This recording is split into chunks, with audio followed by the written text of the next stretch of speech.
Actualmente se está discutiendo en la Cámara de Diputados una reforma muy importante para crear el Fondo de Pensiones para el Bienestar. ¿Cuál es el objetivo?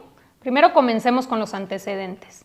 En 1997 y en 2007, es decir, durante los gobiernos del presidente Ernesto Zedillo y Felipe Calderón, se aprobaron reformas al sistema de pensiones para pasar de un sistema de ahorro solidario a cuentas individuales administradas por las AFORES.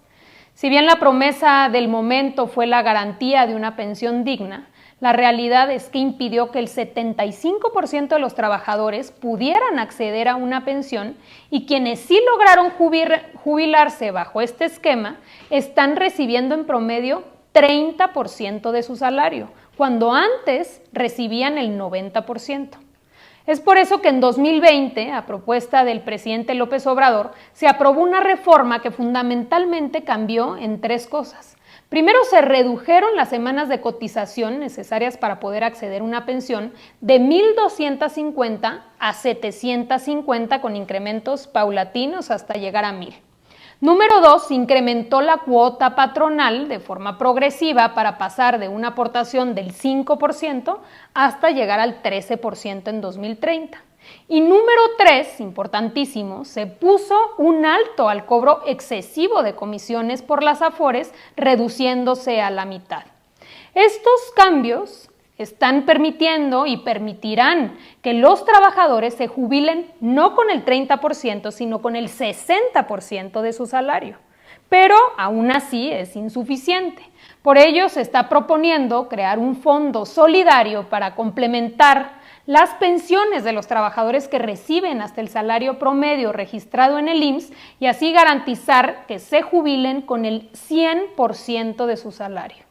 El Fondo de Pensiones para el Bienestar será administrado por el Banco de México y tendrá como fuente de financiamiento el 70% de los recursos que se obtengan por la incautación de bienes hoy administrados por el Instituto para devolverle al pueblo lo robado, el 25% de las utilidades provenientes de las empresas paraestatales operadas por SEMAR y SEDENA, como es el caso del Tren Maya, del Tren del Istmo de Tehuantepec, de Mexicana de Aviación, entre otras.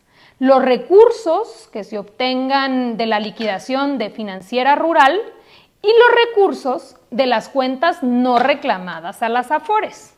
Aquí viene lo bueno.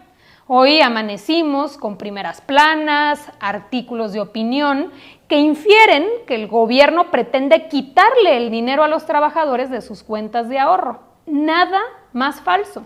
Al contrario, hoy la ley ya establece que las AFORES tienen la obligación de transferir los recursos de las cuentas no reclamadas al IMSS. Lo cierto es que no lo hacen y han interpretado esta norma como han querido para beneficiarse de los rendimientos. Para darnos una idea, de un monto cercano a 40,000 millones, únicamente han transferido cerca de 1,500 y para colmo, cobran comisiones.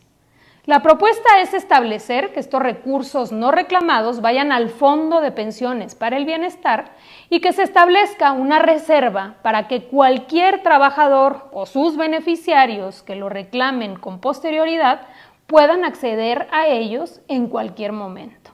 Así que, en conclusión, no se tocan los recursos de los trabajadores, el derecho a reclamarlo es imprescriptible y, por supuesto, que número 3, hay un evidente interés de las AFORES en desinformar. Vamos a esperar la decisión del Congreso, pero ojalá se avance en revertir las reformas neoliberales de Zedillo y de Calderón que tanto daño han causado para garantizar una pensión digna para todas y todos los trabajadores de México.